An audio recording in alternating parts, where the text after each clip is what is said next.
मैं अभी और एक प्रयोग आपको कर रहा हूँ, आपको करना है वो। अब अगर वो नहीं किया तो मैं अगले बार आऊँगा नहीं मुजफ्फरनगर। 20 लाख रुपए का यूनिट लगाना है, और नहीं तुम्हारे पास पैसे किसी के पास तो मैं डोनेशन देने के लिए तैयार हूँ।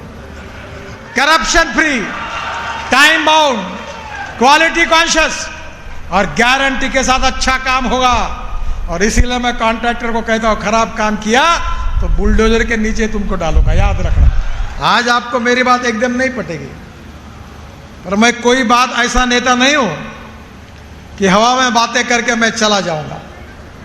मुझे कोई पत्रकार सवाल नहीं पूछ सकता। मेरे में हिम्मत है, अगर हाँ कहता हूं तो हाँ, ना कहता हूं तो ना। मेरी बात याद रखना कि गेहूं, चावल और मक्का और गन्ना लगाकर किसानों की जिंदगी बदल नहीं सकती। ये किसान करके मैंने उस बात का अनुभव किया है। और इसलिए जब मैं खुद मेरे यहाँ 2 lakh litre ethanol per day तैयार करता हूं, अब 10 लाख लीटर करने वाला हूं। बहनों और भाइयों, एक बात याद रखना, थोड़ा सा अंग्रेजी में बोल रहा हूं इसलिए माफ करना मुझे, क्योंकि उसमें मराठी वर्ड नहीं है। Innovation, entrepreneurship, science, technology, research, skilled, इसको हम नॉलेज कहते हैं, ज्ञान कहते हैं। और conversion of knowledge into wealth, ये भविष्य है। और दूसरी बात का मैं बार बार जिक्र करता हूं कि no one is waste, no material is waste. It is depending upon the vision of the leadership, it is depending upon the appropriate technology, you can convert waste into wealth.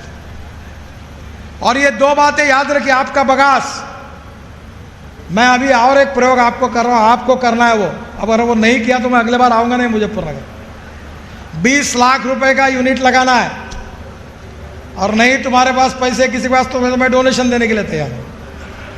मुझे बहुत खुशी कि मैं किसान का बेटा हूँ, और मैंने राजनीति में जरूर हूँ, पर मेरे यहाँ जब किसान आत्महत्या कर रहे थे तो मैंने अपनी ज़िंदगी किसानों की आत्महत्या रोकने के लिए दी है।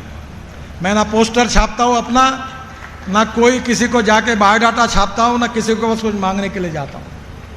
मैं यही चाहता हूँ कि politics is the instrument of socio economic reform. मेरे गांव गरीब मजदूर किसान की गरीबी कैसे दूर होगी, मेरे गांव के युवकों के हाथों को काम कैसे मिलेगा, हिंदुस्तान सुखी समृद्ध संपन्न कैसा होगा, हम वर्ल्ड की सुपर इकोनॉमिक पावर कैसे बनेंगे, ये तभी संभव होगा जब गांव समृद्ध होंगे, किसान समृद्ध होगा और आपकी तरक्की होगी, तो ही वो सपना पूरा होगा।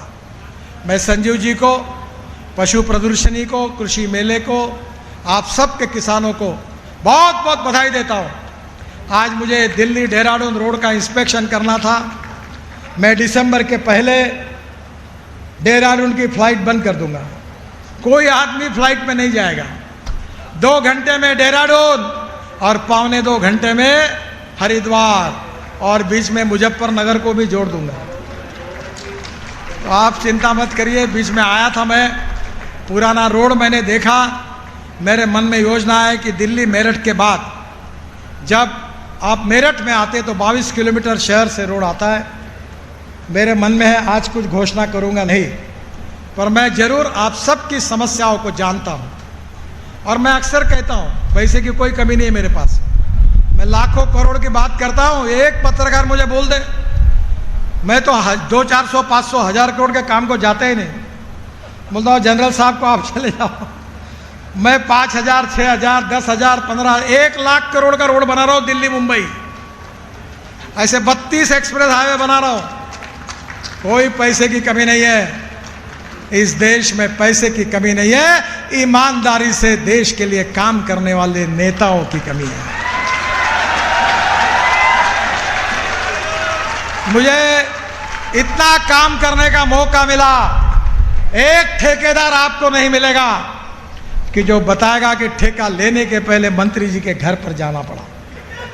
Corruption free, time bound, quality conscious और गारंटी के साथ अच्छा काम होगा। और इसीलिए मैं कॉन्ट्रैक्टर को कहता हूं, खराब काम किया तो बुलडोजर के नीचे तुमको डालूंगा, याद रखना।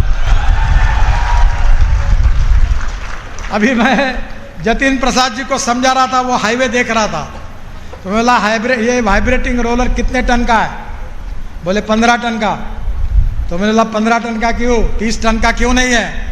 मैं बोले लगाऊंगा। तो जतिन प्रसाद जी को कहा अगर 30 टन का वाइब्रेटिंग रोलर होगा तो कॉम्पैक्शन आएगा, 6 इंच नीचे जाएगी जमीन, तो इसको ज़्यादा मटेरियल डालना पड़ेगा, इसलिए होशियारी कर रहा है। ये वाइब्रेटिंग रोलर 30 टन का नहीं है। मैंने कहा कल से लगाओ वाइब्रेटिंग रोलर 30 टन का, आपकी संपत्ति है, इस रोड के मालिक आप है, आपको अच्छे रोड बनेंगे, चिंता मत करना। पर किसानों को समृद्ध संपन्न बनाना, गांव को स्मार्ट विलेज में रूपांतरित करना, युवाओं के हाथों को काम देना, टेक्नोलॉजी का उपयोग करना, उत्पादन खर्चा खेती का कम करना और प्रोसेसिंग यूनिट जितने एग्रो प्रोसेसिंग यूनिट डाल सकते उतने डालकर फिनिश प्रोडक्ट को बेचना, निश्चित रूप से आत्मनिर्भर भारत बनेगा। मैं हृदय से आपको बहुत बहुत शुभकामनाएं देता हूं। इस मेले के निमित्त संजीव जी ने मुझे बुलाया, उनके बहुत बहुत आभार, धन्यवाद, नमस्कार।